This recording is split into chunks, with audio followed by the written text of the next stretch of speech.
প্রতিটা রুহু, প্রতিটা মানুষ মালাকুল মাউতকে দেখতে পায়। আপনিও দেখবেন, আমিও দেখব। মুমিনদের কাছে এসে মালাকুল মাউত একজন যুবকের বেশে সাদা ধবধবে জুব্বা পরে সুগন্ধি মেখে মুমূর্ষু ব্যক্তির শিয়রে বসে বলে, ইয়া আইয়াতুহান নাফসুল মুতমাইন্নাহ, হে প্রশান্ত আত্মা, উখরুজি ইলা মাগফিরাতুল্লাহি ওয়া রিদওয়ানি, আল্লাহর ক্ষমা আর দয়ার দিকে বের হয়ে আসো। বলা মাত্রই মুমিনের আত্মাটা স্মুথলি বের হয়ে আসে। কাফান মিন আকফানিল জান্নাহ, হানুত মিন হানুতিল জান্নাহ, জান্নাত থেকে আনা সুগন্ধি কাফনের মধ্যে পেঁচিয়ে তিনি রূহটাকে নিয়ে ইল্লিনে চলে যায়। সরাসরি দেখে মালাকুল মাউতকে। আর যারা ইসলাম বিরোধী, কোরআন বিরোধী, তাদের সামনে এসে মালাকুল মাউত ত্রাস সৃষ্টি করে। আগে ধমক। হাইওয়েতে মাঝে মাঝে ডাকাতি হয় না? বাসগুলোর মধ্যে যখন ডাকাতি হয়, বাসে থাকে 50 জন, ডাকাত ঢুকে 5 জন। এই 5 জনের ভয়ে সবগুলো পেশাব করে দেয়, কারণ ত্রাস সৃষ্টি করে। এসেই চাইনিজ কুড়াল দিয়ে আগে কুবায় দেয় 4-5 জনের। রক্ত দেখে কি দেওয়ার সব আগে রেডি করে রাখে। মালাকুল মাউত এসে কাফের, নাস্তিক, মুশরিকদের সামনে সেরকম একটা ত্রাস সৃষ্টি করে। ভয়ে লোকটা কাঁপতে থাকে। ওর কাছে ভদ্র ভাষায় কথা বলে না, সুন্দর জামা পরে আসে না, কালো কুচকুচে চেহারা, ভয়ঙ্কর একটা রূপ নিয়ে, আকৃতি নিয়ে ইসলাম বিরোধীদের মাথার সামনে আসে। দুর্গন্ধযুক্ত চেহারার দেহ নিয়ে ধমক দিয়ে বলে, ও পাপাত্তা, ইয়া আইয়াতুহান নাফসুল খাবিসা উখরুজি ইলা গাদাবিল্লাহ, হে পাপাত্তা, আল্লাহর রাগ, ক্রোধ আর গজবের দিকে বের হয়ে আয়। মুমিনের আত্মা বলার সাথে সাথে যেমনি মুমিনের দেহ থেকে বের হয়ে জান্নাতি কাফনের ভেতরে ঢুকে, কাফেরদের আত্মাও কি এরকম তাড়াতাড়ি বেরোতে চায় নাকি? কাফেরদের আত্মা বেরোতে চায় না। ডানে দৌড়, বায়ে দৌড়, সামনে দৌড়, পেছনে দৌড়, আহা, দৌড়াদৌড়ি করে। মালাকুল মাউত এটাকে টেনে হিচড়ে, একটা জীবিত ছাগলকে জবাই না করে তার চামড়া উল্টার দিকে টেনে হিচড়ে বের করলে ছাগলটা যত কষ্ট পায়, এর চেয়ে কমসে কম 70 গুণ বেশি কষ্ট দিয়ে কাফের, মুশরিক আর গাদ্দারদের রূহ কবজ করা হয়। আল্লাহ, এই পরিস্থিতি থেকে তুমি আমাদের বাঁচাও। মুমিনদের রূহ যেমনি কবজ হয়, ওইভাবে রূহ কবজের ব্যবস্থা করে দিও। ঈমানের মৃত্যু নসিব করে দিও, শাহিদি মৃত্যু নসিব করে দিও। আমাকে শহীদ করে সেই মিছিলে শামিল করে নিও, যে মিছিলের নেতা মীর হামজা, খুবাইবে খাব্বাব, আল্লাহর কাছে ছিল অতি প্রিয়, শামিল করে নিও। আমাকে শহীদ করে সেই মিছিলে শামিল করে নিও। পড়েন আমিন। আরো জোরে পড়েন আমিন। তার মানে বিমান দুর্ঘটনায় হোক, কিংবা লঞ্চ ডুবিতে হোক, কিংবা আগুনে পড়ে হোক, কিংবা আত্মঘাতী হামলায় হোক, যে যেখানেই মারা যায়, কবরের 3টা প্রশ্ন তার জন্য আছে না নাই? ইসলাম বিরোধীদের জন্য প্রশ্ন 3টা, আপনারা যারা মুমিন তাদের জন্য 4টা। আপনাদের জন্য একটা বেশি, আলহামদুলিল্লাহ। কোন কবরে এসে প্রথম প্রশ্ন করবে, মুনকার নাকির যখন চলে আসবে, 40 কদম যখন আত্মীয় স্বজনরা লাশটাকে কবরের মধ্যে দিয়ে 40 কদম চলে যায়, তখনই ফেরেশতা চলে আসে। আহা, শেষ, সব শেষ।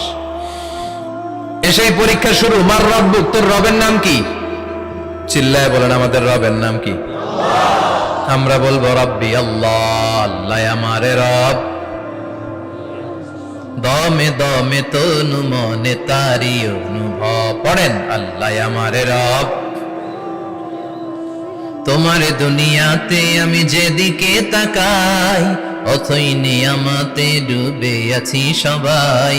পাখপাখালির গানে শুনি তাসবিহ কলরব, তাসবিহ কলরব, আল্লাহ আমারে রব। প্রথম প্রশ্ন, তোমার রব কে? আমরা বলবো আমাদের রব আল্লাহ। দ্বিতীয় প্রশ্ন, ওমা দীনুক, তোমার ধর্মের নাম কি? আমরা কি বলবো? তৃতীয় প্রশ্ন, বিশ্বনবীর চেহারা দেখিয়ে বলা হবে, আতারিফু হাযার রাজুল, এই লোকটারে চিনো নাকি? আমরা বলবো চিনি, আমাদের প্রাণের নবী, ঠিক কি না? চাঁদের চেয়ে সুন্দর তুমি নবী আমার কমলিওয়ালা, দু জাহানের বাদশা তুমি প্যারা নবী সাল্লাল্লাহু আলা, চাঁদের চেয়ে সুন্দর তুমি নবী আমার কমলিওয়ালা, ঠিক কি না? তিনটা প্রশ্নের যথাযথ উত্তর যখন দিয়ে দিলেন, আপনার জন্য অতিরিক্ত আরেকটা প্রশ্ন করা হবে, ওয়ামা ইলমুক, তোমার নলেজ কি? তিনটা প্রশ্নের উত্তর যে তুমি করতে পারলা, কিভাবে পারলা, কেমনে জানলা? নকল করে বলছো নাকি জেনে বুঝে আসছো? নকল হয় না? এখন তো পরীক্ষা চলতেছে বোধহয়। কি পরীক্ষা? এসএসসি পরীক্ষা। নকল হয়? কৃষ্ণপুরে নকল নাই না? এখন মনে হয় এগুলো একটু কমছে। একটা সময় ছিল অনেক নকল হইতো। পাঞ্জাবের ভিতরে নকল, পকেটে নকল, টুপির ভিতরে নকল, মৌজার ভিতরেও নকল। এমনকি মেয়েরাও নকল করে পরীক্ষার হলে আসে না নাই? স্কেলের মধ্যে লিখে নিয়ে যায়, হাতের মধ্যে লিখে নিয়ে যায়, ওড়নায় লিখে নিয়ে যায়, কাপড়ে লিখে নিয়ে যায়, আসে না নাই? ফেরেশতারা বলবে নকল করছো নাকি? কেমনে জানলা? তিনটা প্রশ্নের উত্তর তুমি কেমনে বললা? আল্লাহ তোমার রব, ইসলাম তোমার ধর্ম, এই লোকটা বিশ্বনবী, কেমনে চিনলা? আপনাকে তখন বলতে হবে আমি কোরআন থেকে শিখেছি, আমি হাদিস থেকে শিখেছি, আমি ইসলাম জেনে বুঝে মেনেছি, আমি আন্দাজে কোথাও ঘুরি নাই। চিল্লায় এখন ঠিক কিনা? আপনাকে বলতে হবে, এজন্য শিখতে হবে, প্রতিনিয়ত ইসলাম সম্পর্কে জানতে হবে, আখের গোছাতে হবে, জীবনটাকে আলোকিত করতে হবে। চিল্লায় বলেন ঠিক কিনা? চারটা প্রশ্নই যখন হয়ে গেল, ফেরেশতারা বলবে আহলান ওয়া সাহলান ওয়া মারহাবান বিক, খোশামদেদ, কংগ্রাচুলেশন, খোশামদেদ, কংগ্রাচুলেশন, সব প্রশ্নের উত্তর তুমি পেরেছো। ফায়ুফসাহু লাহু কবরুহু ৭০ যিরান, আপনার কবরটারে ৭০ হাত লম্বা করে দেয়া হবে।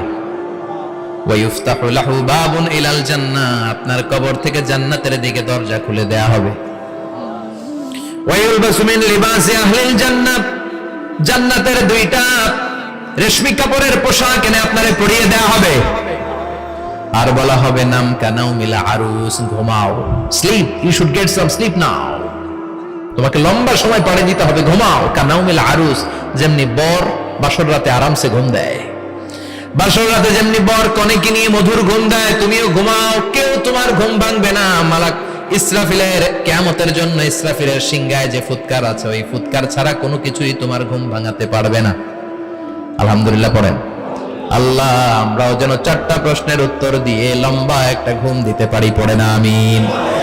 ওয়াম্মাল কাফির ওয়া আহলুশ শিমাল, আর ইসলাম বিরোধী যারা, তাদের সামনে আসবে মালাকান আসওয়াদান আজরাকান, কৃষ্ণ বর্ণের দেহ, নীলাভ বর্ণের দুটো চোখ, গায়ের রং কালো, চোখের রং নীল। দেখতে কেমন লাগে? আলিফ লাইলার ভূতের মতো। কথা কন। গায়ের রং কালো, চোখের রং নীল। ফেরেশতা দুইটা আসবে, এসে ত্রাস সৃষ্টি করবে, এসে বলবে বল তোর রবের নাম কি? মার রব্বুক। ইসলাম বিরোধী মুশরিক, কাফের, নাস্তিক এরা বলবে আমি জানি না আমার রবকে, আমি জানি না, আমি তো আজীবন শুধু চেয়ার করেছি, মদ খেয়েছি, আমি ধর্ষণে সেঞ্চুরি করেছি দুনিয়ার বুকে, আমি টেন্ডারবাজি করেছি, চাঁদাবাজি করেছি, আমি মাস্তানি করেছি, আমার দাপটে এলাকার ইসলাম প্রিয়রা বাসায় ঘুমাতে পারে না। আমি ছিলাম টেন্ডারবাজ, আমি ছিলাম গডফাদার, সন্ত্রাসীদের লিডার, আমি ছিলাম ডন 1 2 3 সব, আমি ছিলাম ডনের ডন, আমি ছিলাম মাস্তান, রংবাজ, রব টপ কি আমি তো জানি না। লাদ্রি লাদ্রি, আমার জিজ্ঞেস করো না। আবার প্রশ্ন করা হবে ওয়ামা দীনুক, তোর ধর্মের নাম কি? বলবে লা আদরি, আমার কোনো ধর্ম নাই, আমার কোনো ধর্ম নাই, আমি শুধু মৌজ মাস্তিতে ছিলাম, আমি আনন্দ ফুর্তি করেছি, ইসলাম নিয়ে আমার মাথা ব্যথা ছিল না, আজীবন ইসলামরে আমি বাস দিয়েছি। চিল্লায় বলেন ঠিক কিনা? ইসলাম বিরোধীদের সাথে ছিল আমার চলাফেরা, আমার সব সাঙ্গ পাঙ্গ ছিল গুন্ডা বদমাশ, ইসলাম বিরোধী। রব কি, ইসলাম কি, এগুলো আমি জানি না। আমার এগুলো জিজ্ঞেস করো কেন? ধর্ম কি আমি জানি না, আমি কিচ্ছু মনে করতে পারছি না।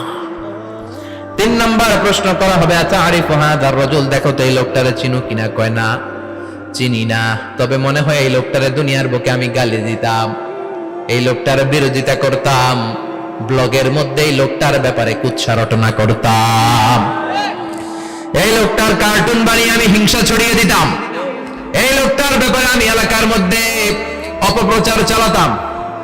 ফেরেশতারা বলবে তাই? এই ছিল তো ডিউটি। দাঁড়া, এখনই আমাদের খেলা শুরু, এখনই শুরু। ফায়ুতরাকু বিমাতারিক মিন হাদিদ, লোহার একটা হাতুড়ি দিয়ে মাথা থেকে পা পর্যন্ত পিটানো হবে, পিটিয়ে ওর গোশতের হাড্ডিগুলোকে থেতলে ফেলা হবে। ওয়ায়ুকালু লিল আরদি ইলতাইমি, কবরের দুই পাশের মাটিরে বলা হবে এবার দুই দিক থেকে তোরা চাপ দে।